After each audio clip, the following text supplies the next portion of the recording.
আচ্ছা, সিআর কি আছে নাকি?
হ্যাঁ পাপা, যাই তো জুতাটা পরে হেঁটে আসো, যাও জুতা পরে আসো। যাই না আমি যাই জুতা পরে আসো আমি করেন মিউট করেন। আমি বলছিলাম সিআর কি আছেন এখানে? সিআর জি স্যার আছে। আপনি অ্যাটেন্ডেন্সটা কি আপডেট করেছিলেন? অ্যাটেন্ডেন্সটা জি স্যার আমি করছি এখনো, মানে আজকেরটা করছি। আজকে কত? আচ্ছা, আজকে পর্যন্ত কততম ক্লাস হলো? আজকে স্যার এক সেকেন্ড স্যার আমি বলছি।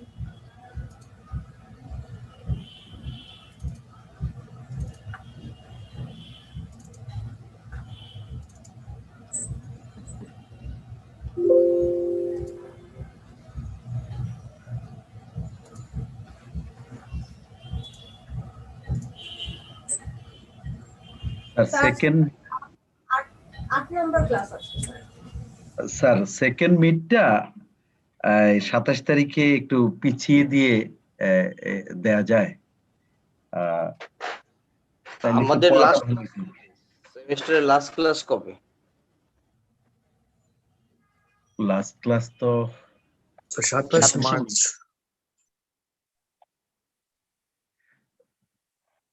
সেকেন্ড মিডটা একটু এক সপ্তাহ পিছিয়ে 27 দেন। তারিখ। আর হ্যাঁ 27 তারিখে এক সপ্তাহ পিছিয়ে দেন। আর আজকে যে ক্লাস টেস্টটা 27 তারিখে দেন। 27 মার্চ হচ্ছে আমাদের লাস্ট ক্লাস, তাই তো? জি স্যার। স্যার ওই দিন বলেছিলেন সেকেন্ড নেবেন, মানে স্যার ক্লাস টেস্ট থেকে পিছিয়ে দেওয়া যায় না? এরকম বলেছিলেন। দেওয়া যাবে না কেন? আমাদের তো সময় আছে, চাইলে দেওয়া যায়। জি স্যার, যেহেতু সময় আছে ক্লাস টেস্টটা একটু ইসে হইলে নাই আমরা অনেক বেশি গ্যাপ পেয়ে যাইতেছি সেকেন্ড মিডের জন্য। আছে বলতে আমি চাচ্ছি যে হয়তোবা আর 2টা ক্লাস নিলে আমাদের মোটামুটি শেষ হয়ে যাবে। হ্যাঁ, 2টা বা 3টা। সো আগে থেকে যদি শেষ করি, আপনাদের যেহেতু ফাইনাল এক্সাম আসছে,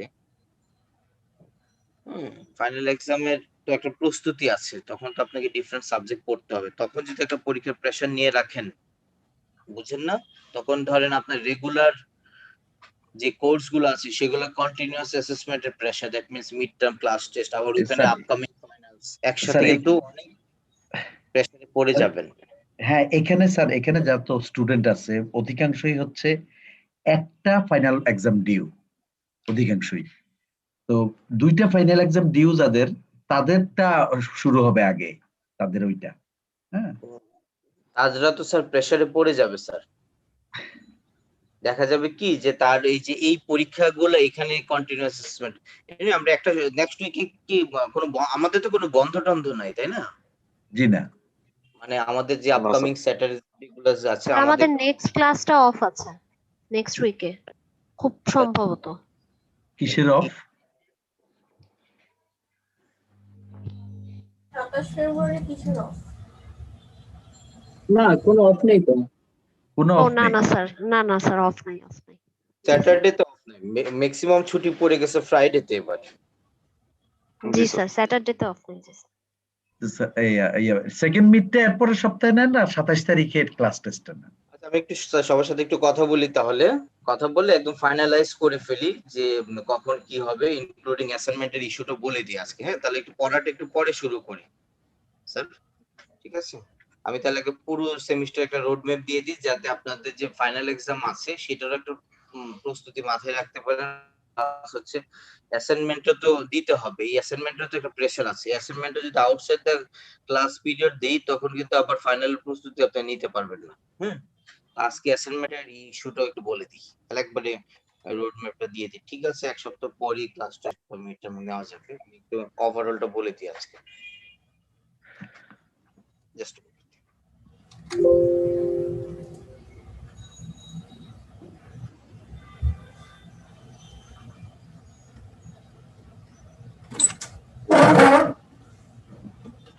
আমি কি ইয়ে করেছিলাম আপনাদের সেকেন্ড মিডের রেজাল্ট দিয়েছি? স্যার সেকেন্ড মিড তো এক্সামই হয়নি। First meet. Sorry, second mid না, মানে ফার্স্ট মিডের রেজাল্ট দিয়েছি না না স্যার, No, sir. সেটা আপনারা হোপফুলি কালকে পাবেন, মোটামুটি হয়ে গেছে।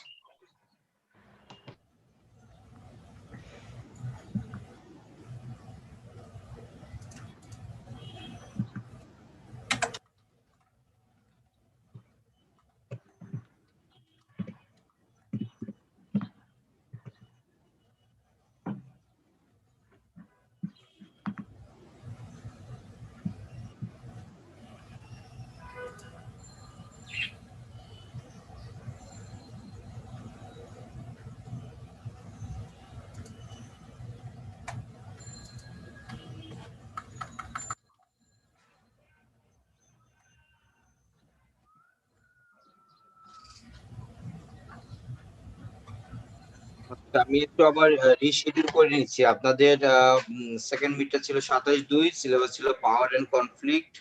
ক্লাস টেস্টটা তো আজকে ছিল, ক্লাস টেস্টটা তো আগে হয়ে গেছে, 20 তারিখে আপনাদের ক্লাস টেস্ট হয়ে গেছিল তাই না? তো সরি, আজকে তো 20 তারিখ। তো আজকে ক্লাস টেস্ট হওয়ার কথা ছিল ভ্যালুজ এন্ড টিম, যা মার্ক করা ছিল। ফার্স্ট মিড টার্ম হয়েছে 13 তারিখ। আমাদের রিডিফাইন করতে হবে ক্লাস টেস্ট। তাহলে আপনাদের ক্লাস টেস্টটা হচ্ছে 27 তারিখ, আবার একটু নোট ডাউন করে রাখেন। Class test will be held on 27th February. Syllabus will remain same, values and team. Okay. কোনটা sir? Values, attitude and job satisfaction, আর একটা হচ্ছে গ্রুপ এন্ড টিম। আর মিড টু তাহলে পিছিয়ে দিচ্ছি, কত তারিখ হয়? 27 তারিখ যদি হয় তাহলে ওদিকে বোধহয় মার্চের 7 তারিখ না? দেখেন তো, মার্চের 6 তারিখ। 6 তারিখ। মার্চের 6 তারিখ স্যার। 6 তারিখে আমাদের ক্লাস স্যার। মার্চের 6 তারিখ হচ্ছে শনিবার না? জি স্যার। তো মার্চের 6 তারিখ শনিবার, সেটার উপরে মিড টুর সিলেবাসটা আমি একটু চেঞ্জ করি। সেখানে পাওয়ার পলিটিক্সটা আমি একটু বাদ দিচ্ছি। কনফ্লিক্ট আছে না, কনফ্লিক্ট জি স্যার। কনফ্লিক্ট ম্যানেজমেন্ট থাকবে।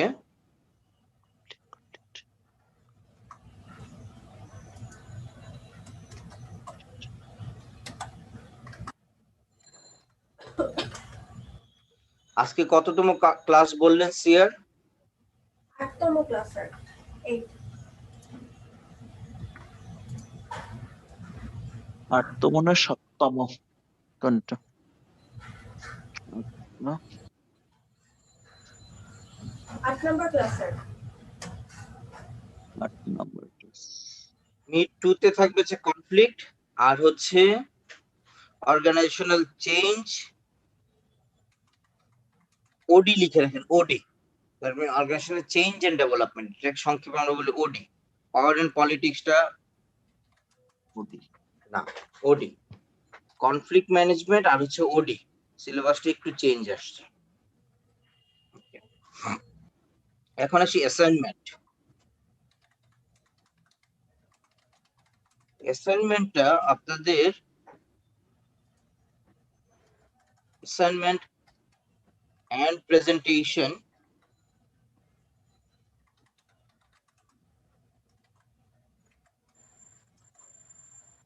হচ্ছে 13 তারিখ। অ্যাসাইনমেন্ট এন্ড প্রেজেন্টেশন 13 তারিখ। ঠিক আছে, এখন বলতে পারেন যে এর পরের সপ্তাহে অ্যাসাইনমেন্ট প্রেজেন্টেশন কি? আমরা আমাদের এখানে আপনাদের গ্রুপ ফর্ম করেছেন তো, না? না স্যার, ঠিক করেছেন? গ্রুপ ফর্ম করা হয়নি তো। না স্যার। আপনারা যেটা করবেন, you have to form 5 members group and you'll submit your group profile in your Google Classroom. Google Classroom এ আজকে বা কালকের ভিতর গ্রুপটা ফর্ম করে সেখানে গ্রুপ প্রোফাইলটা পেস্ট করে দিবেন। and each group will solve 2 cases. আমি দুইটা কেস দিব, এই দুইটা কেস সলভ করবেন। আজকে একটু প্র্যাকটিস করাবো যে কি ধরনের কেস হতে পারে বা কিভাবে, ওইটার উপরই প্রেজেন্টেশন হবে। এবং 5 members group, all the group members will not present here due to time constraint. আমরা হয়তোবা সেই সময়ের ভিতরে সবার প্রেজেন্ট নিতে পারবো না, so you will pick 3 best presenters from your group and these 3 presenters will represent your group. So from each group only 3 presenters will present. Okay. And each group will get 10 minutes to present these 2 case analysis. তারপর 10 minutes এর পর আমাদের question answering থাকবে, সেই question answering আমরা করব। তো আজকে কেস স্টাডি গুলো কি হবে এগুলো আমি দিয়ে দিচ্ছি। Your assignment and presentation হচ্ছে 13th February, ঠিক আছে? গ্রুপটা 13 করে মার্চ না? 13 মার্চ। 13 মার্চ, জি স্যার। তাহলে ওই দিনই হয়তো আমি শেষ করে দিব, আর ক্লাসের প্রয়োজন পড়বে না। পড়লে তো আমাদের সময় আছে, নেওয়া যাবে, যাতে আপনাদের যে ফাইনাল এক্সাম আপকামিং আছে বা অনেক কোর্স আছে ফ্রাইডে যেগুলো একটু স্ট্রেস থাকে, যেগুলো মিস হয়েছে বা ছুটি ছিল, সেগুলো যাতে না হয়। কারণ আমাদের ডিজায়ার্ড নাম্বার অফ ক্লাসেস হচ্ছে 10 বা 11, আমাদের সেটা হয়ে যাবে ইনশাআল্লাহ বাই দিস টাইম। আমি সাথে সাথে কল করতেছি। সো এখন এই নিয়ে আমি আবার একটু রিভিউ করে দিচ্ছি। লাস্টে আমি আবার একটু রিভিউ করছি। মিটিং 6 আপনাদের your class test will be held on next week 27th of February. একটু সাইলেন্ট থাকবেন প্লিজ, একটু সাইলেন্ট থাকবেন। না বিশেষ নাই, যাবেন। প্লিজ মাইক অফ করেন। মাইক্রোফোন অফ রাখেন please.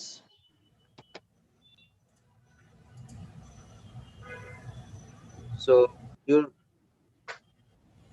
class test, additional class test will be held on 27th of February on values, attitude, job satisfaction, group and team, এই চ্যাপ্টার দুইটার উপরে। Then your second midterm will be held on 6th of March, মার্চের 6 তারিখ। একটু সিলেবাসটা change আসছে, আগে ছিল পাওয়ার এন্ড কনফ্লিক্ট, এখন হচ্ছে conflict and organisational change and development. Okay, আর আপনাদের অ্যাসাইনমেন্ট এবং প্রেজেন্টেশন হবে 13th March. 5 members group form করে ওই গুগল ক্লাসরুমে পোস্ট করে দিবেন আপনারা, সেখান থেকে আমি গ্রুপ প্রোফাইলটা তৈরি করে রাখবো। Out of 5 members only 3 members will present and group performance will be considered on the basis of the presentation of these 3 members. এই তিনজনের উপর পারফরম্যান্স উপর বেসিস করে পুরো গ্রুপের পারফরম্যান্স দেওয়া হবে। অ্যাসাইনমেন্ট প্রেজেন্টেশনটা হবে case analysis, 2 case will be given, দুইটা কেস দেওয়া হবে। এই দুইটা কেসের কোশ্চেন দেওয়া থাকবে, দুইটার সাথে দুইটা 4টা বা 3টে 6টা কোশ্চেন থাকবে। সেই কোশ্চেনে আনসার গুলো লিখতে হবে। কিভাবে কি করতে হবে আজকে এটা একটা প্র্যাকটিস করব। সো এটা হবে 13th of March। এই হচ্ছে আমাদের নেক্সট প্ল্যান। এরপর আর চেঞ্জ করা সম্ভব হবে না। হ্যাঁ, এরপর আর কোনো পরীক্ষাও পিছানো যাবে না কিন্তু, কারণ আমরা বেশ যেমন ক্লাস টেস্টের জন্য আমরা অতিরিক্ত সময় নিচ্ছি, যেটা ক্লাস টেস্ট কিন্তু আমাদের অনেক আগে শেষ হয়ে গেছে। তারপর ফর ইউর বেটারমেন্ট, আপনাদের কথা কনসিডারেশন করে ক্লাস টেস্টে যেহেতু অনেকে খারাপ হয়েছে আবার নেওয়া হচ্ছে। সো আর কোনো ডেট কিন্তু চেঞ্জ করা পসিবল হবে না ডিউ টু টাইম কনস্ট্রেন্ট। এখন আপনাদের কিছু বলার আছে, নাহলে আমি স্ট্রেট ফরওয়ার্ড লেকচারে চলে যাব। স্যার অ্যাসাইনমেন্টের প্রেজেন্টেশন ওটা হচ্ছে মার্চের 13 তারিখ আর মিড টু হচ্ছে 6 তারিখ। রাইট, জি স্যার, থ্যাংক ইউ। আপনারা কি স্লাইড দেখতে পাচ্ছেন? জি স্যার, দেখতে পাচ্ছি।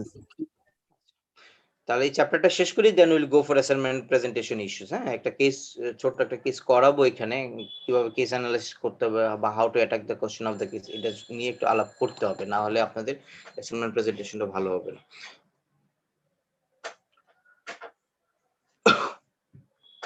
ওকে, so we are talking about group and team. আমরা গ্রুপের ডেফিনেশন পড়েছিলাম যে দুইটার মধ্যে কিন্তু কমন ফিচার আছে, যে there will be the collaboration of two or more persons, দুইজন থাকবে কমসে কম বা তার বেশি লোক থাকবে। They will have a common goal, and most importantly these two or more person will be interdependent to each other. যে লোকগুলা থাকবে, শুধু একাধিক লোক থাকলেই গ্রুপ হয়ে যায় না, এই লোকগুলার পরস্পরের প্রতি ডিপেন্ডেন্সি থাকতে হবে, পরস্পর ইন্টারেক্ট করতে হবে এবং তাদের একটা কমন গোল থাকতে হবে, then that is called group and team. So এই গ্রুপ এন্ড টিমকে আমরা দুইটা ভাগে ভাগ করছি, একটা হচ্ছে ক্লাসিফিকেশন অফ গ্রুপ, একটা হচ্ছে ক্লাসিফিকেশন অফ টিম। গ্রুপ হচ্ছে ওভারঅল জিনিসটাকে আমরা গ্রুপ বলি, পুরোটাই হচ্ছে গ্রুপ। কিছু কিছু গ্রুপ অর্গানাইজেশনের ভিতর ফর্ম হয়, সেগুলোকে বলি ফর্মাল গ্রুপ অর টিম। তো গ্রুপ দুই রকম হতে পারে, ফর্মাল গ্রুপ যার আরেক নাম হচ্ছে টিম, ইনফর্মাল গ্রুপ। গ্রুপ হতে পারে command group, task group. Command group মানে whenever the all the group members have the commanding power. Task group হচ্ছে which is formed for a specific task. Interest group হচ্ছে একটা common interest নিয়ে হয়, these are like sub groups. আর friendship group হচ্ছে অনেকগুলো common interest মিলে friendship group হয়। স্যার স্যার ইন্টারেস্ট গ্রুপ আর ফ্রেন্ডশিপ গ্রুপের একটা বেসিক একটা তফাৎ একটু দেখে দিন। বেসিক তফাৎটা হচ্ছে ইন্টারেস্ট গ্রুপে you will have the group will be formed on the basis of a single interest, একটা ইন্টারেস্ট। আর ফ্রেন্ডশিপ গ্রুপ হচ্ছে the group will be formed on the basis of several interest, অনেকগুলো interest একসাথে হওয়ার পরে এই লোকগুলোর সময় আরো বেশি একসাথে কাটবে, কাজ একসাথে বেশি করবে, এটা হয়ে যাবে friendship group. Okay, okay sir. and most importantly এই চ্যাপ্টারের যে কি পার্ট সেটা আমরা পড়েছি, স্টেজেস অফ গ্রুপ ফরমেশন। আমরা একটা গ্রুপ কিভাবে ফর্ম হয়, প্রথম প্রি স্টেজ থাকে, then go for forming stage, that means introductory stage. Group member know each other, group member try to form a group member try to set the goals of the group. তারপরে storming, এখন যেহেতু different group members and yet to decide the group leader, এখনো group leader হয়নি, গ্রুপের norms পলিসিগুলো ঠিক হয়নি, তখন group মেম্বারদের মধ্যে নানা ধরনের কন্ট্রোভার্সি ডিসকাশন হবে, and that is very good and that is very essential for ideal group. যদি এই স্টর্মিং স্টেজটা না থাকে, একটা গ্রুপ কিন্তু ভালো অবস্থায় যেতে পারে না ভবিষ্যতে। Storming stage key, every group members or the prominent or influential group members provide their opinions, try to set the realistic goal, try to set the norms for the organization. সেই জন্য অনেক ডিবেট হয়, controversy হয় বলে এটার নাম হচ্ছে storming stage. এত কিছু পরে তারপরে তারা দেখেন একটা অ্যালাইনমেন্টে আসে, ছবিটা দেখতে পাচ্ছেন নিশ্চয়ই। নর্মিং, একজনকে সামনে রেখে কিছু ফলোয়ার্স, নর্মিং স্টেজে কি হয়, the groups set their norms, rules, regulation, policies, goals, and most importantly they set their group leader. তারপরে এই পারফর্মিং স্টেজ শুরু হয়। Performing, if you focus on the picture of the performing stage, পিকচারটা কি দেখতে পাচ্ছি আমরা, ডায়াগ্রামটা? জি স্যার, জি স্যার। পারফর্মিং স্টেজটা দেখেন, পারফর্মিং স্টেজে কি করছে, all the group members are interacting to each other, একজন একজনের সাথে ইন্টারেক্ট করছে না, এটা হচ্ছে পারফর্মিং স্টেজ। এন্ড ফাইনালি কিছু কিছু গ্রুপ থাকে which are temporary in nature, তাদের জন্য এডিশনাল একটা স্টেজ, সেটা হচ্ছে অ্যাডজয়নিং। দেখেন ডট ডট মানে they are getting separated from each other, একজন একজন থেকে আলাদা হয়ে যাচ্ছে, এভাবে একটা গ্রুপ ফর্ম হয়। সো গ্রুপের ক্ষেত্রে ইম্পর্টেন্ট তিনটা ইস্যুস এর কথা বলেছিলাম, তার মধ্যে একটা হচ্ছে সোশ্যাল লোফিং। সোশ্যাল লোফিং হচ্ছে গ্রুপ মেম্বার, কিছু কিছু গ্রুপ মেম্বার যারা গ্রুপ অ্যাক্টিভিটি দেখে ফাঁকি দিতে চায়,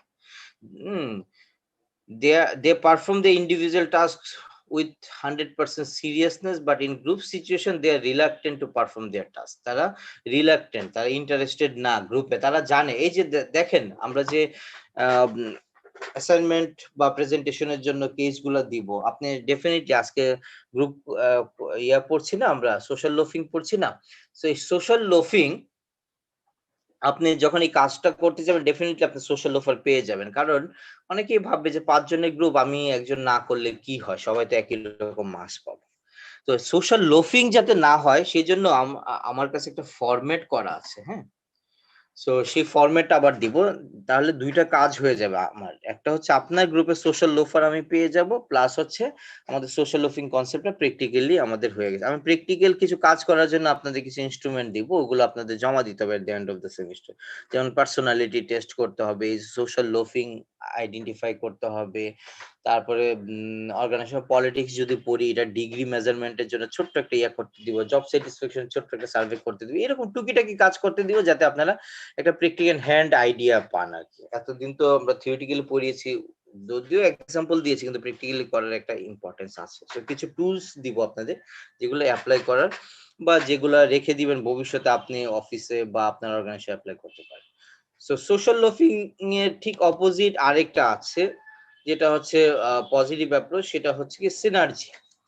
বলছিলাম ঐকতানের কথা, যে একসাথে থাকার যে ইম্প্যাক্ট, এবং সিনার্জি ফর্মুলাটা কি বলেছিলাম, 2 + 2 = 5।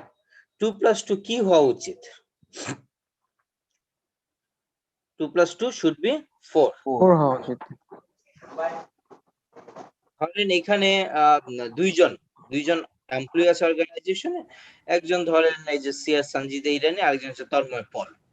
সঞ্জিদা ইরানি 2 ইউনিট প্রডিউস করে, তন্ময় পল 2 ইউনিট প্রডিউস করে। So what would be the total production of particular organisation?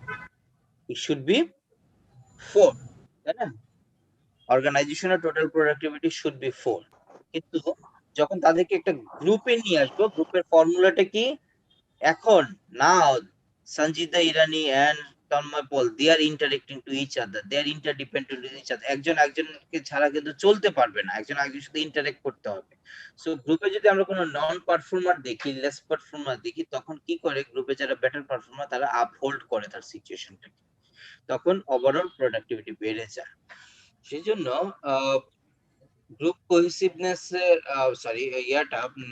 Synergy ডেফিনেশনটা হচ্ছে whenever individual works in a group, then overall individual performance being increased, being enhanced. যখন কোনো individual গ্রুপে কাজ করে তার ওভারঅল বা ওই গ্রুপের ওভারঅল বা summative performance of that group has been increased. সেই জন্য বলা হচ্ছে summation of individual performance in a group is definitely higher summation of individual performance individually. তাদেরকে যদি আলাদা আলাদা ভাবে ছেড়ে দেন, তাদের ওভারঅলটা যোগ করলে যত হবে, তাদেরকে যদি গ্রুপে রাখেন তাহলে তাদের ওভারঅলটা বেশি হবে। That is called synergy. তাহলে এই যে বেশি হলো, কিসের ইম্প্যাক্ট? গ্রুপ মেম্বার তো চেঞ্জ হয় না, that is the impact of the group dynamics, that is the impact of working in together, একসাথে কাজ করার ইম্প্যাক্ট বা গ্রুপ ডাইনামিক্স এর। সেই জন্য অর্গানাইজেশন গুলো এখন কিন্তু গ্রুপ অর্গানাইজেশন হয়ে যাচ্ছে। আপনারা ম্যানেজমেন্টে পড়ে থাকবেন যে টাইপস অফ অর্গানাইজেশন। এখন যে লেটেস্ট অর্গানাইজেশন গুলো হচ্ছে তার মধ্যে ম্যাট্রিক্স অর্গানাইজেশন আছে, টিম অর্গানাইজেশন আছে, তারপর ভার্চুয়াল অর্গানাইজেশন আছে, আরেকটা হচ্ছে কন্টেম্পোরারি অর্গানাইজেশনের মধ্যে আরেকটা হচ্ছে লার্নিং অর্গানাইজেশন। এই চারটা অর্গানাইজেশনের প্যাটার্ন কিন্তু খুবই পপুলার। যে অর্গানাইজেশন টিম বেসিসে কাজ করে, টিম অর্গানাইজেশন, তারপর ভার্চুয়াল অর্গানাইজেশন, এই যে আমরা ভার্চুয়ালি ক্লাস নিচ্ছি, আর একটা লার্নিং অর্গানাইজেশন আলাদা ট্রেনিং সেন্টার করে না, অর্গানাইজেশন এমপ্লয়ীদের লার্নিং কন্টিনিউয়াসলি হতে থাকে, তার কথা বলা, কফি খাওয়া থেকে শুরু করে গল্প করার প্রত্যেক স্টেজে এমন ভাবে অ্যারেঞ্জ করে ওয়ার্ক সেটিংটা যে প্রত্যেক স্টেজে সে শিখে, আলাদা ট্রেনিং সেন্টার দরকার পড়ে না।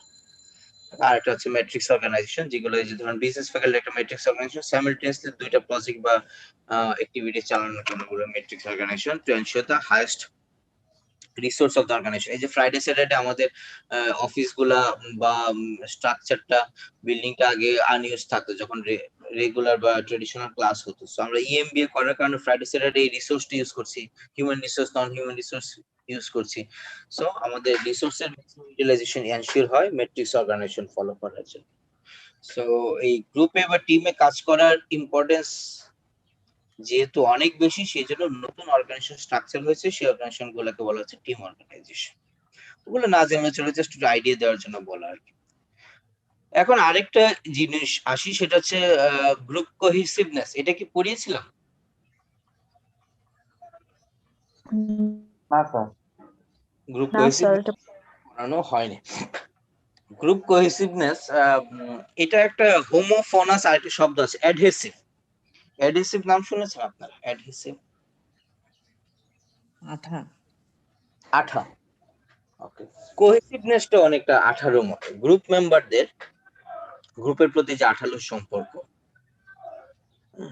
যদি ফর্মাল ভাষা বলি লয়ালিটি টুয়ার্ডস দ্য গ্রুপ, গ্রুপের প্রতি যে টান, গ্রুপের প্রতি যেই মায়া মমত্ব, গ্রুপের প্রতি যে লয়ালিটি, আনুগত্য, that is called group cohesiveness.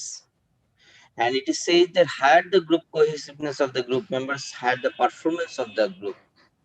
একটা গ্রুপে 5 জন মেম্বার আছে এবং everybody got the loyalty towards the group, প্রত্যেক গ্রুপের মধ্যে টান আছে, আনুগত্য আছে, লয়ালিটি আছে, ডিভোশন আছে। আরেকটা গ্রুপ যেখানে 3 জন গ্রুপ মেম্বারের গ্রুপ কোহেসিভনেস কম বা নাই, কোন গ্রুপটা বেটার পারফর্মার হবে? যাদের কোহেসিভনেস বেশি।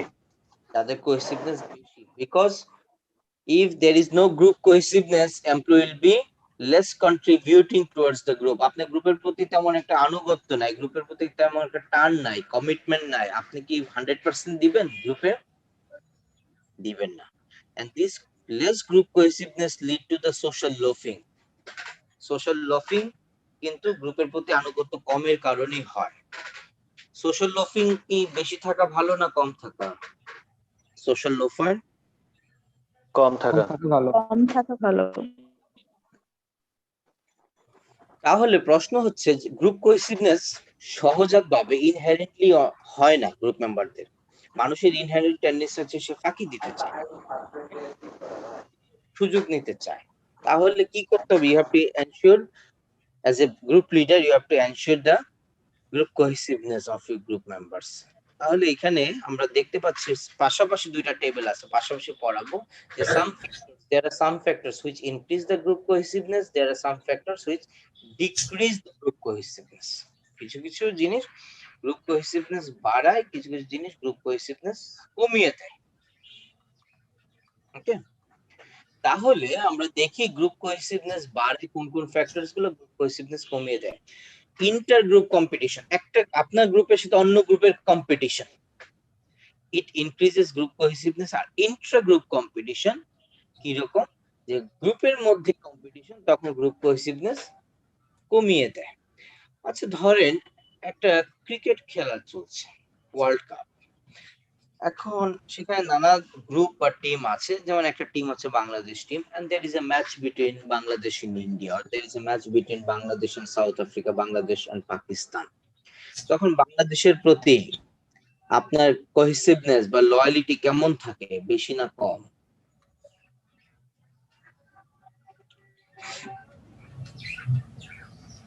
বেশি। অনেক বেশি থাকে, অবশ্যই বেশি। অনেক বেশি থাকে। কারণ your team or your group is playing with another group. আবার এই আপনি দেখবেন আমাদের বাংলাদেশ নামক গ্রুপটার ভিতরে intra group, within group, A party, B party, C party যখন মারামারি, হানাহানি করে, হরতাল, দাঙ্গা হাঙ্গামা করে, হ্যাঁ, তখন আমাদের কি মনে হয়? এর অন্য দেশে চলে যাব, মনে হচ্ছে না এরকম? কেন? গ্রুপের ভিতরে যখন কনফ্লিক্ট হয়, কম্পিটিশনটা হয়, that is called inter group. এই inter group competition reduce the group cohesiveness. এই আপনারই একটা ব্যাপারে গ্রুপ কোহেসিভনেস বেড়ে যাচ্ছে, গ্রুপের প্রতি টান বেড়ে যাচ্ছে, এই আপনারই inter group within the group competition বা কনফ্লিক্ট হওয়ার কারণে এই গ্রুপের প্রতি লয়ালিটিটা কমে যাচ্ছে। সো আপনাকে এনশিওর করতে হবে higher numbers of inter group competition. আপনার টিম বা গ্রুপ বা আপনার অর্গানাইজেশন অন্য গ্রুপের সাথে কম্পিট করবে। আপনার গ্রুপের ভিতরে যদি আরো সাব গ্রুপ হয়ে কম্পিটিশন শুরু করে, নিজেদের মধ্যে মনোমালিন্য শুরু হয়, তখন কিন্তু কোহেসিভনেস কমে যাবে, এটা খেয়াল রাখতে হবে। সেকেন্ড হচ্ছে পার্সোনাল অ্যাট্রাকশন, আর একটা হচ্ছে আনপ্রেজেন্ট এক্সপেরিয়েন্স। পার্সোনাল অ্যাট্রাকশন অনেক সময় দেখা যায় যে কেউ গ্রুপে আসে আরেকজন আসলো বলে, এটা বড়দের ক্ষেত্রে কম দেখা যায়, কিন্তু ছোটদের ক্ষেত্রে এরকম হয় যে পিকনিকে যাবে, ও পিকনিকে গেলে আমি পিকনিকে যাব, ও ওইখানে গেলে আমি এখানে যাব, এরকম। সো পার্সোনাল অ্যাট্রাকশন কারণে অনেক সময় গ্রুপের প্রতি, পার্সোনাল অ্যাট্রাকশন থেকে গ্রুপ অ্যাট্রাকশন শুরু হয়। আবার অনেক সময় আনপ্লেজেন্ট এক্সপেরিয়েন্স গ্রুপ কোহেসিভনেস কমিয়ে দেয়। How come? দেখা যায় আপনি গ্রুপে আসছেন and group members are creating mock regarding you, they are teasing you, they are humiliating you, আপনার ড্রেস নিয়ে কথা বলছে, আপনার যোগ্যতা নিয়ে কথা বলছে, আপনার পারফরমেন্স নিয়ে সারাক্ষণ কথা বলছে যে আপনি তো কিছুই করতে পারেন না, আপনি তো ওই দিন কিছুই করতে পারলেন না, ওই কাজটা দিলাম আমাদের গ্রুপে, আপনার কারণে আমাদের গ্রুপটা ফার্স্ট হতে পারেনি। এই আনপ্লিজেন্ট বা আনফেভারেবল এক্সপিরিয়েন্স গুলো কিন্তু গ্রুপের কোহেসিভনেসটা কমিয়ে দেয়। থার্ড হচ্ছে ফেভারেবল ইভ্যালুয়েশন, আর হচ্ছে domination. Favourable, if all the group members are being evaluated favorably with justification by the group leader or by the authority, then group cohesiveness will be increased. আর যদি domination থাকে একজন বা দুইজনের, ধরেন প্রেজেন্টেশনের দিন group leader বললো যে যা কাজ করেছি সবই আমি করেছি, বা আমি আর মিস্টার এক্স করেছে, অন্য তেমন একটা কাজ করেনি, তার ফলে কি হবে, যদি সত্যিকার অর্থে অন্যরা কাজ করে থাকে তাদের কিন্তু গ্রুপের প্রতি কোহেসিভনেস কমে যাবে, যে আমরা এত কষ্ট করে কাজ করলাম কিন্তু ক্রেডিট তো নিয়ে নিচ্ছে অন্যরা। কিন্তু যার যেটা ডিউ তাকে যদি সে অনুযায়ী দেওয়া হয় তখন ওই গ্রুপের প্রতি লয়ালিটি বা আনুগত্য বাড়বে। আর ফাইনালি যেটা হচ্ছে গ্রুপ সাইজটা খুব ইম্পর্টেন্ট। স্মল গ্রুপে কোহেসিভনেসটা বেশি থাকে, লার্জ গ্রুপে কোহেসিভনেসটা কমে আসে। সেই জন্য আমরা চাইবো যে যে পজিটিভ ফ্যাক্টরস গুলো গ্রুপ কোহেসিভনেস কে বাড়ায় সেগুলোকে অ্যাভেলেবল রাখতে, আর যেগুলো গ্রুপ কোহেসিভনেস কমায় সেগুলো অর্গানাইজেশনকে কমিয়ে দিতে, because group কোহেসিভনেস also the determinants the performance of the group. এখন আমাদের লাস্ট পয়েন্টে চলে যাচ্ছি, যে আমরা যে গ্রুপের টিম নিয়ে একটা পড়লাম যে second phase of organizational behaviour, আমরা তাহলে কিসের ডিসিশন নিব? Should we take decision in group situation or individually? কি মনে হয় কোন ডিসিশনটা ভালো, গ্রুপের ডিসিশন নেওয়াটা ভালো না ইন্ডিভিজুয়ালি?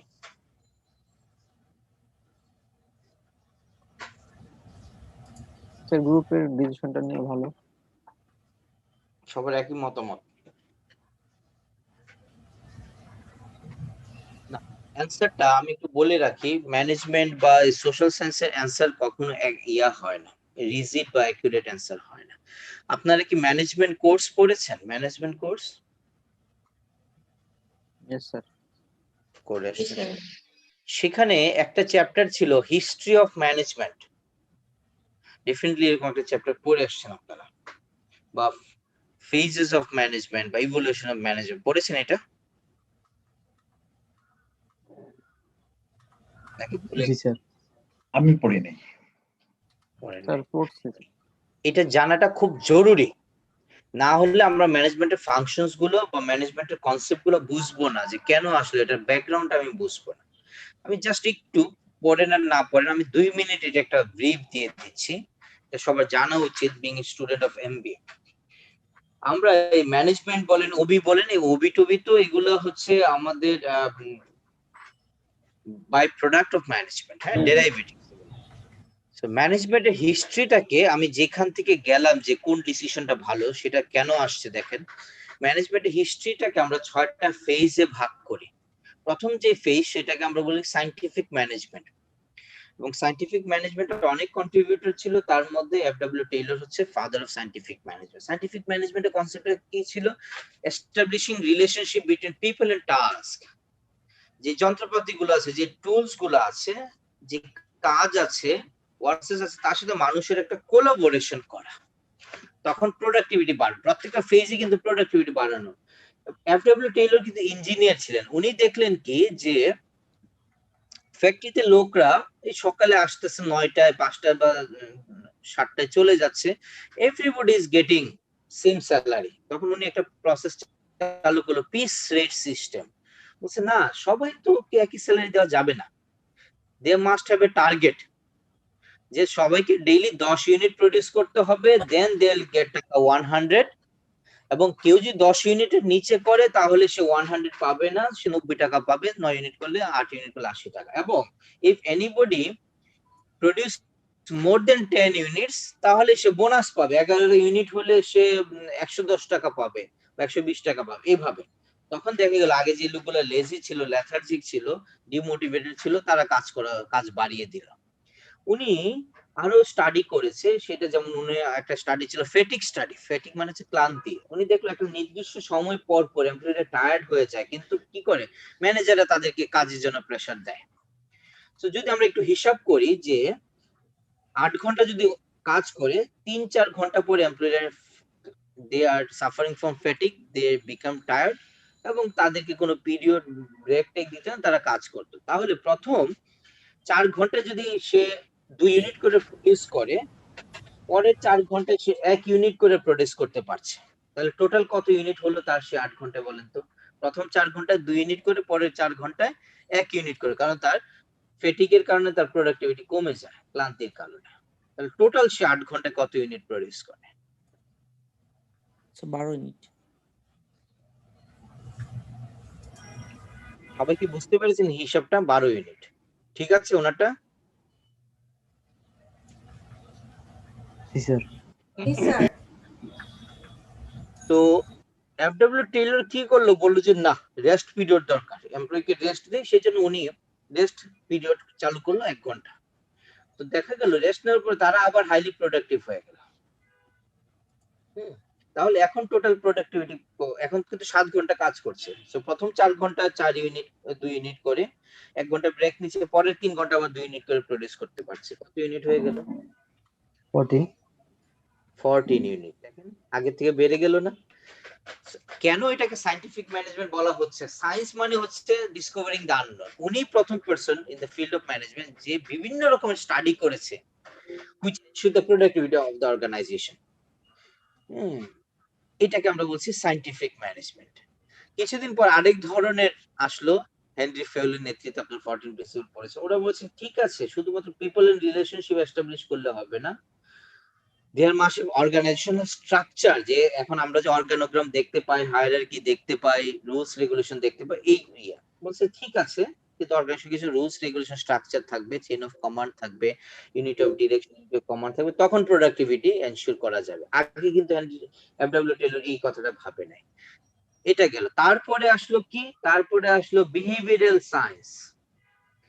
আপনারা হথন স্টাডি পড়েছেন?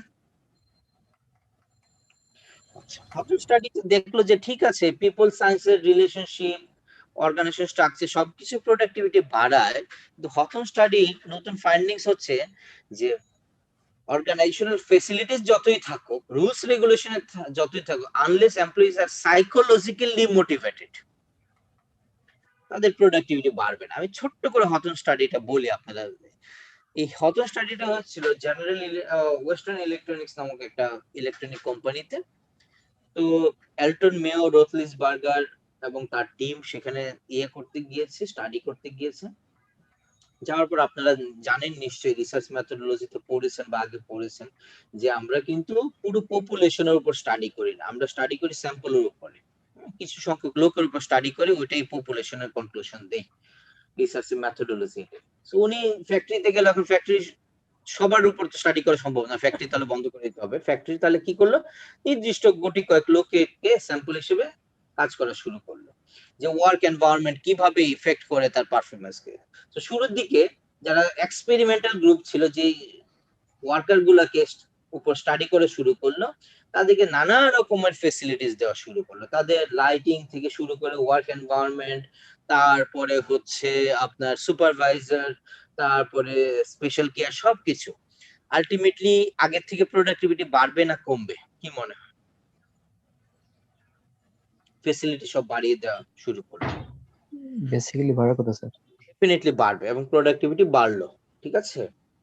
কিছুদিন পরে যে পার্ট অফ এক্সপেরিমেন্ট, এই ফেসিলিটিস গুলো নেওয়া শুরু করলো। কারণ আগে হেনরি ফেউলের কি ছিল, administrative management, that is the second phase of the management. তখন বলেছে ওয়ার্ক ফেসিলিটিস দিতে হবে, অর্গানাইজেশন স্ট্রাকচার ঠিক থাকতে হবে, যেটা প্রোডাক্টিভিটি বাড়াবে।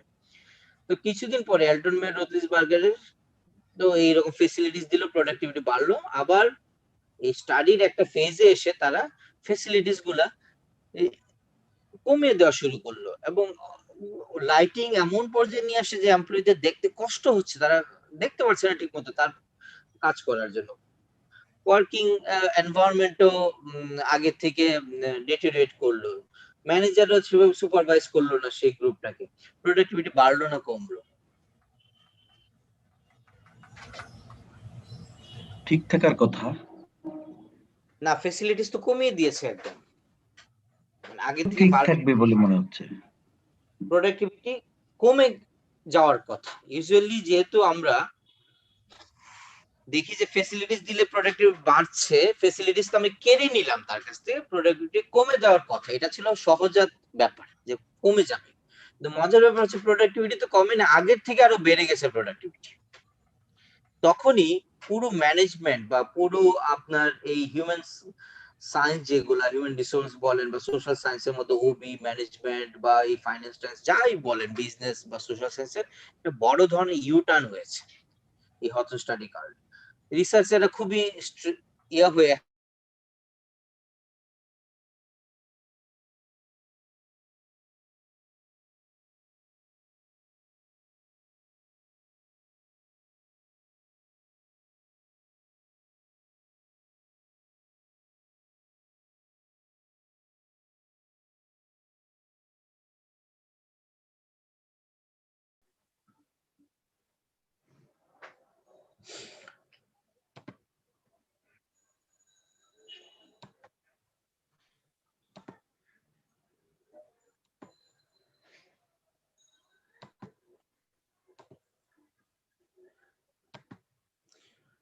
ওকে। সো রিসার্চার দেখলো যে শুনতে পাচ্ছেন আমাকে? Yes sir. রিসার্চারদের মধ্যে স্ট্রাইক করলো যে যে আমরা ফেসিলিটিস বাড়িয়ে দিয়েছি সহজাত ভাবে, তাদের প্রোডাক্টিভিটি বেড়েছে।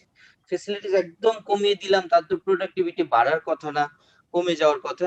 দেন দে কলড আপন ফর ইন্টারভিউ।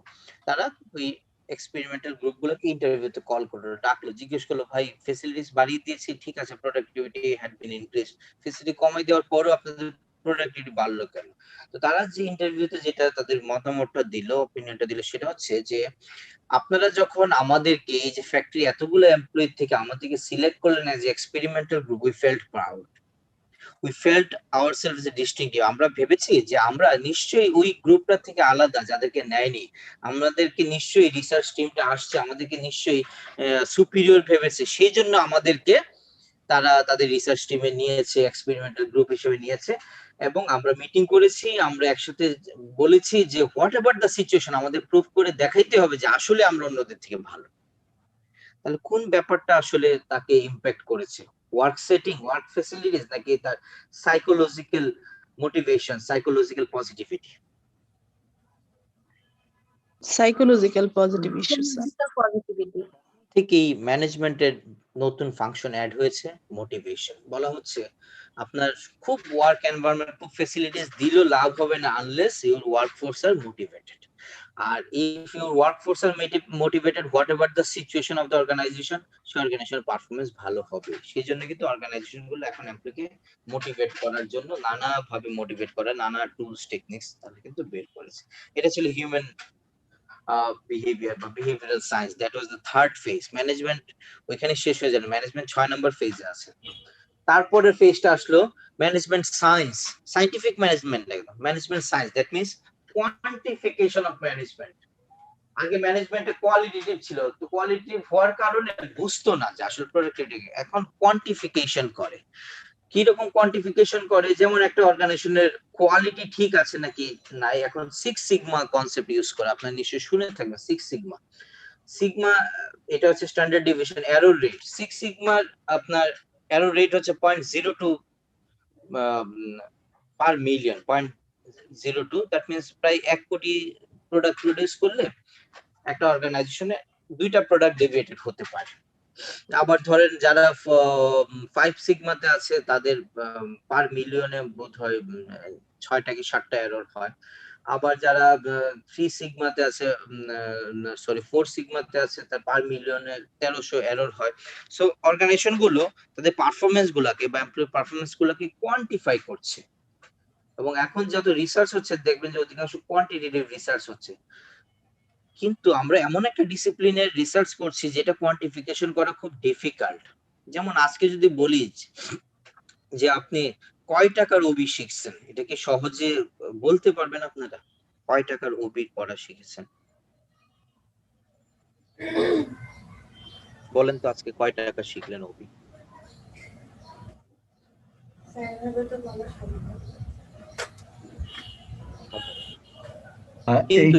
এই কোর্সের জন্য আমার যত টাকা, এইভাবে কি বলা যায়, এই কোর্স ফি যত টাকা প্রতিটি ক্লাস হিসেবে কোয়ান্টিফাই করা যায়, আর তো কোনো উপায় নেই।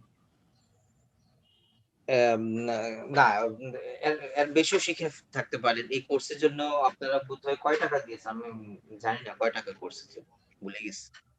পার কোর্সে কত টাকা দিতে হয়? আর 8,000 সামথিং। ধরি 8,000।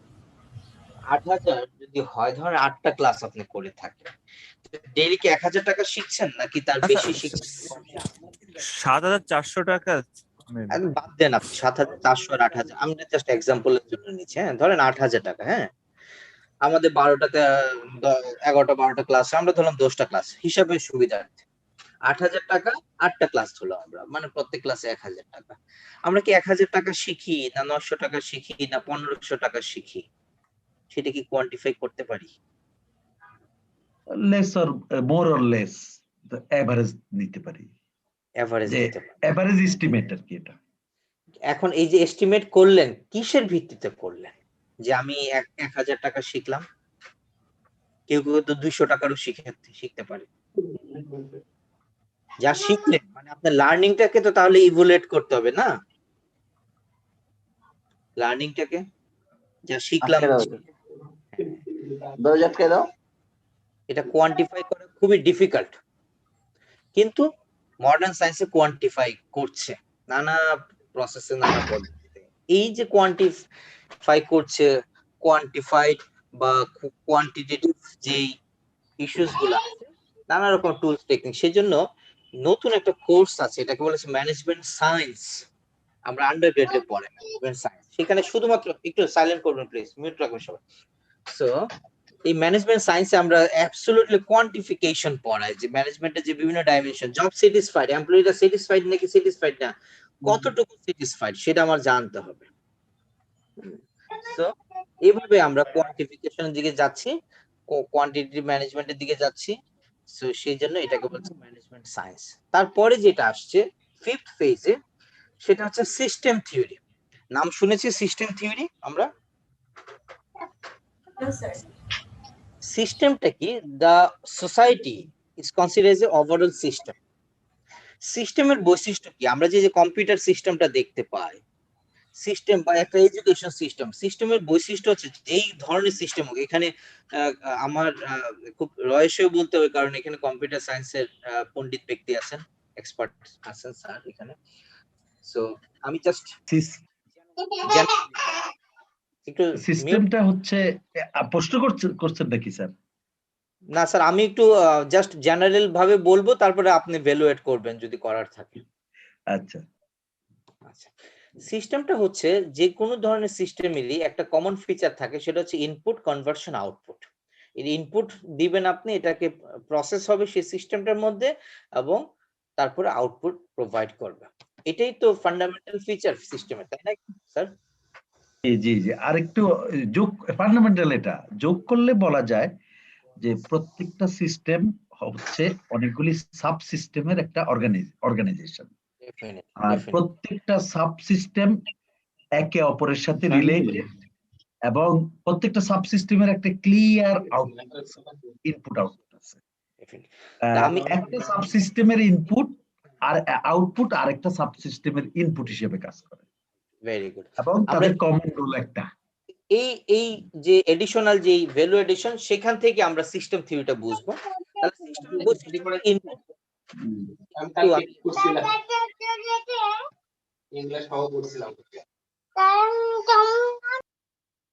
আমি কিন্তু সবাইকে মিউট করা সম্ভব না, আমি অলরেডি 3 জনকে মিউট করেছি। আপনি নিজ দায়িত্বে আপনার এন্ডে মিউট রাখবেন। while I will be talking, please keep your end mute please. আমি একটু যোগ করি এখানে একটু স্যার, অনুমতি দিলে। মানে আমি যখন কথা বলি তখন স্পেস বারটা চাপ দেই, আর যখন স্পেস বারটা রিলিজ করি তখন মাইক অটোমেটিক অফ হয়ে যায়। এতে করে হয় কি আমরা ভুল হয় না। থ্যাংক ইউ স্যার, এটা শর্টকাট জানলাম, আমি নিজেও জানতাম না। Thank you. সো এই যে সিস্টেম থিওরি, এটা কিন্তু খুবই ইম্পর্টেন্ট। আপনারা কেন সিস্টেম থিওরি ইম্পর্টেন্ট? আপনারা সিএসআর এর নাম শুনেছেন নিশ্চয়ই সবাই। CSR, corporate social responsibility, and that is now that is burning. এটা খুবই একটা পপুলার জিনিস সিএসআর বর্তমান সময়, এটার উপর প্রচুর পিএইচডি হচ্ছে, প্রচুর স্টাডি হচ্ছে, এবং অনেক দেশে কিন্তু সিএসআর অ্যাক্টিভিটিস ম্যান্ডেটরি করতে হয়। যেমন ভারতে আপনার টোটাল প্রফিটের 2% সিএসআর এর জন্য দিয়ে দিতে হয়। আমাদের দেশে এখনো ম্যান্ডেটরি করা হয়নি অ্যামাউন্টটা, কিন্তু সিএসআর এর উপরে অর্গানাইজেশন অনেক রেপুটেশন অনেক কিছু ডিপেন্ড করে। আমরা সিএসআর দিকে যাচ্ছেন, এই সিএসআর টা আসছে কিন্তু সিস্টেম থিওরি থেকে। কিরকম বলা হচ্ছে, একটু আগে স্যার বলছিলেন যে সিস্টেমের এডিশনাল বৈশিষ্ট্য হচ্ছে এটার মধ্যে প্রচুর সাবসিস্টেম থাকবে, এবং একটা সিস্টেম আরেকটা সিস্টেমের সাবসিস্টেম আরেকটা সাবসিস্টেমের পরিপূরক হবে। সিমিলারলি আমাদের সোসাইটিকে যদি পুরো সিস্টেম ধরি, আমাদের বিজনেস অর্গানাইজেশনটা হচ্ছে একটা সাবসিস্টেম। ওকে, তাহলে আপনি যদি পুরো সিস্টেমটা সোসাইটিটাকে নষ্ট করে ফেলি, তাহলে কি হবে? আপনি আপনার সাবসিস্টেমটাকে নষ্ট করে ফেলছেন। That means if we destroy our society, we are destroying in the long run our business. সেই জন্য we should take care of the society. আমরা সোসাইটিকে যদি টেক কেয়ার করি, সোসাইটিকে যদি ঠিকঠাক মতো গড়ে তুলতে পারি, সোসাইটিকে যদি নার্সিং করি, that means we are nursing our own business. On the contrary, vice versa, if we destroy the society, আমরা এয়ার পলিউশন করলাম, ওয়াটার পলিউশন করলাম, মানুষদেরকে অডাল্টারেট প্রোডাক্ট দিলাম, হ্যাঁ, তখন দেখা যাবে কি, since we are destroying the society, that means system, we are destroying hour business which is subsystem. সেই জন্য এই সিস্টেম থিওরি আমরা পড়েছি। তাহলে সিস্টেম থিওরিটা কি? বলা হচ্ছে এই যে সাবসিস্টেম আছে বিজনেস, বিজনেস ইনপুট পায় কোথায়? এই যে স্যার বলছিলেন আরেকটা সাবসিস্টেম থেকে। বিজনেস তার ইনপুট গুলো নেয় সোসাইটি থেকে।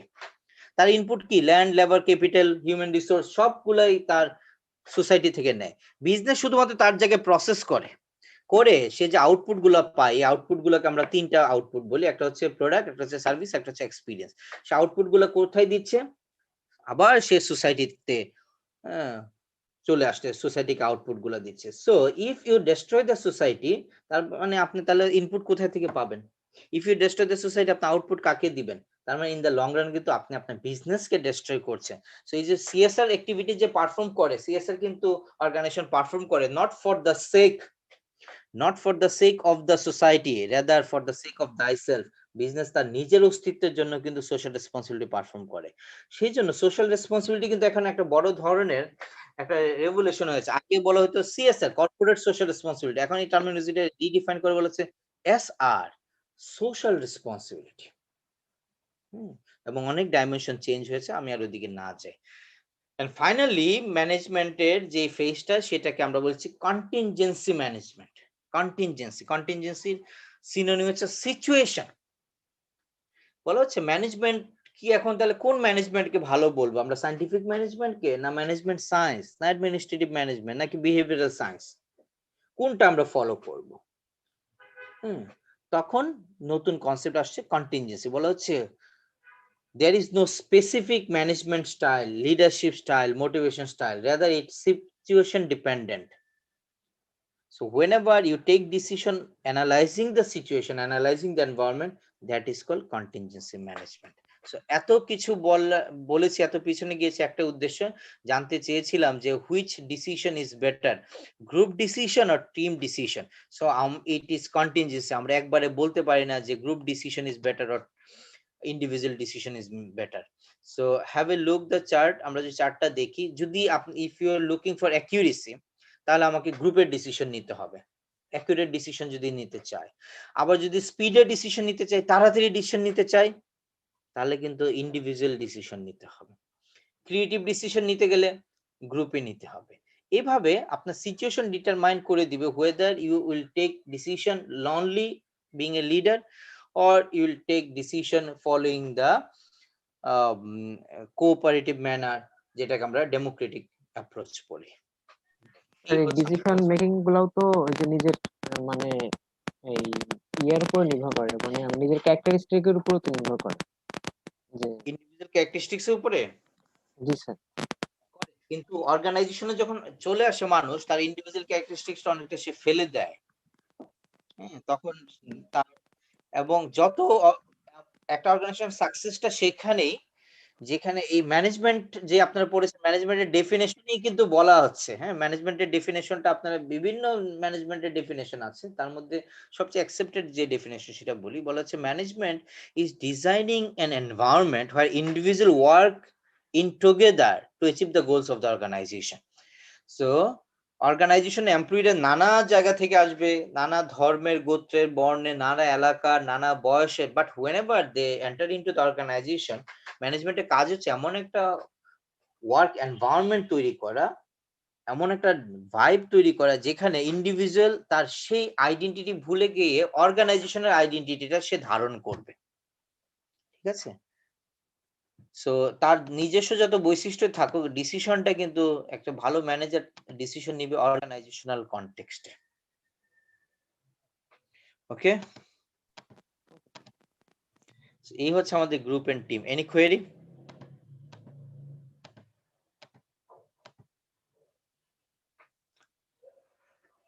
কোনো কিছু কি আর জানার আছে গ্রুপ এন্ড টিম নিয়ে? এই স্লাইডের এই ফাইলটার কয়েকটা স্লাইড আমরা বাদ দিছি না স্যার? জি, আপনারা চাইলে স্বপ্রণোদিত হয়ে এগুলো পড়তে পারেন, ওগুলো পরীক্ষার জন্য লাগবে না, এবং কারো যদি অন্য স্লাইড পড়ে কোনো জিজ্ঞাসা থাকে আপনারা আমাকে জিজ্ঞাসা করতে পারেন। সময় স্বল্পতার কারণে অনেকগুলা স্লাইড কিন্তু কভার করা যায় না। হ্যাঁ ঠিক আছে, না পরীক্ষার জন্য পড়বো কিনা, ঠিক আছে পড়বো না, পরীক্ষার পরীক্ষার জন্য পড়বো। নিজের জন্য পড়তে পারেন, প্রত্যেকটা স্লাইডই প্রত্যেকটা জিনিসই ইম্পর্টেন্ট, নিজের জন্য পড়তে পারেন। যেহেতু অনেকে একটু সিনিয়র আছেন, একটু পড়ে নিয়েন, তারপর পড়ার পরে কোনো কিছু খটকা লাগলে আমাকে জিজ্ঞেস করেন, কিন্তু পরীক্ষার জন্য লাগবে না।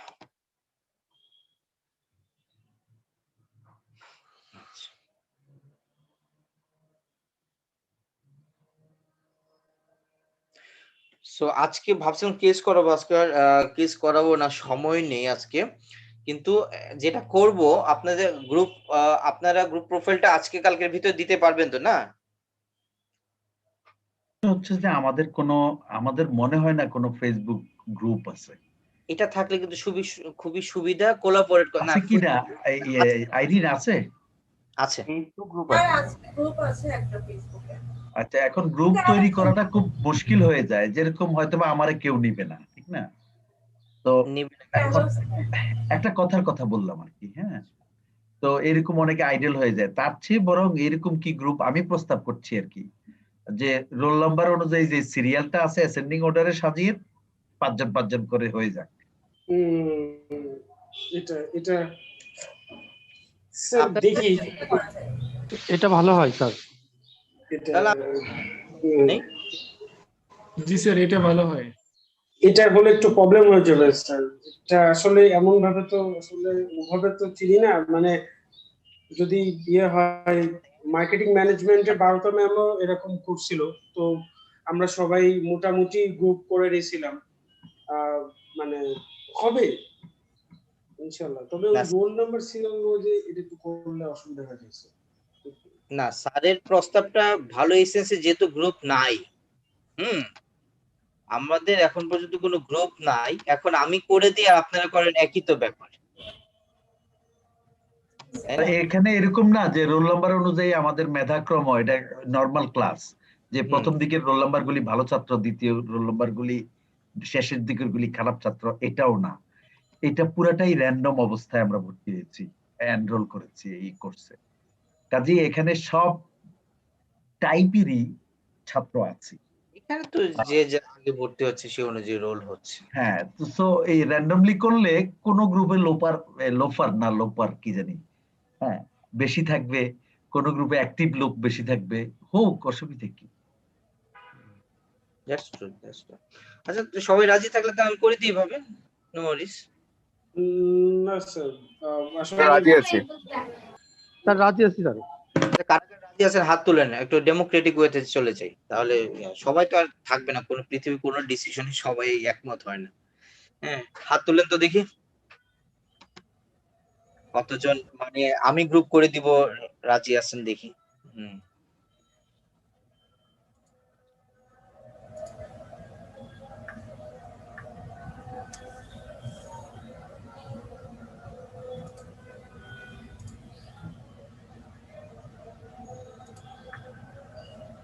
মাত্র 2 জন, কাজ মানে সবাই নিজেরাই গ্রুপ করতে চাচ্ছে, ঠিক আছে। আর আমি হাত তোলার অপশন পাচ্ছি না, সরি ওই যে স্যার। আমরা ইয়েস কি জানি, লাইক, ওই যে রেইজ হ্যান্ড, হ্যাঁ, রেইজ হ্যান্ডের একটা অপশন থাকে, কিন্তু দেখতে পাচ্ছি না আমি। আপনি যে ইতে যান পার্টিসিপেন্টস, ওখানে যান, নিচে পাবেন। আচ্ছা আচ্ছা ঠিক আছে, আপনারা চেষ্টা করেন নেক্সট উইকে নিজেরাই করেন না, দুইজন না, ইনফ্যাক্ট হাত তুলেছে হচ্ছে 9 জন, 9%। হ্যাঁ আচ্ছা ঠিক আছে, আচ্ছা নিজেরাই করেন তাহলে করে আপনারা আর যাদের গ্রুপ হচ্ছে না, হ্যাঁ তারা ওই যে ফেসবুক গ্রুপটাতে আজকে পোস্ট দেন যে আমি গ্রুপ করতে চাই, দেখবেন আপনার পোস্টের নিচে অনেকে কমেন্ট দিচ্ছে, আপনারা মিলে ইয়া করে ফেলবেন।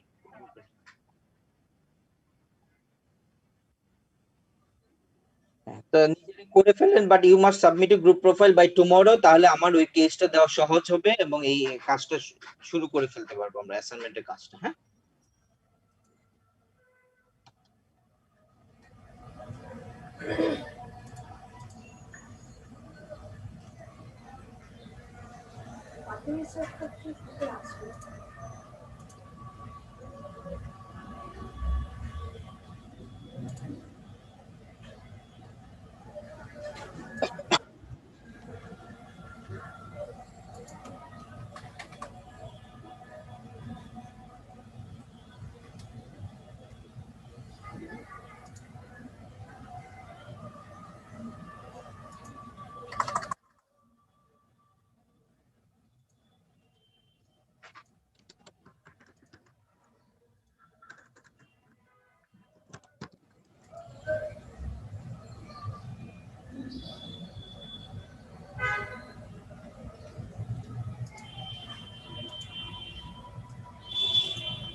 Thank you, Irani.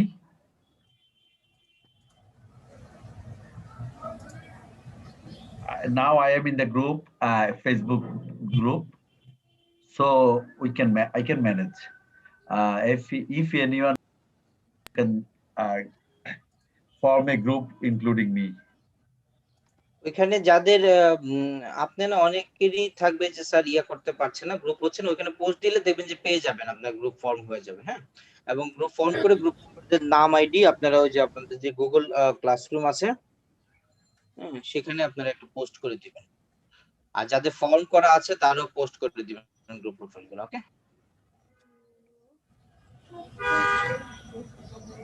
আজকে এখানে শেষ করে দিচ্ছি, আজকে আর পড়াবো না। নেক্সট ক্লাসে কিন্তু আমাদের ক্লাস টেস্ট হবে এবং তারপরের ক্লাসে কিন্তু আমাদের মিড টার্মটা হবে।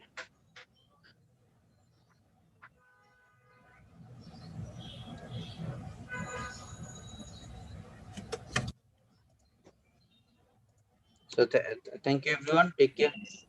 Yes, sir. Thank you, sir. Assalamu alaikum, sir. Assalamu alaikum.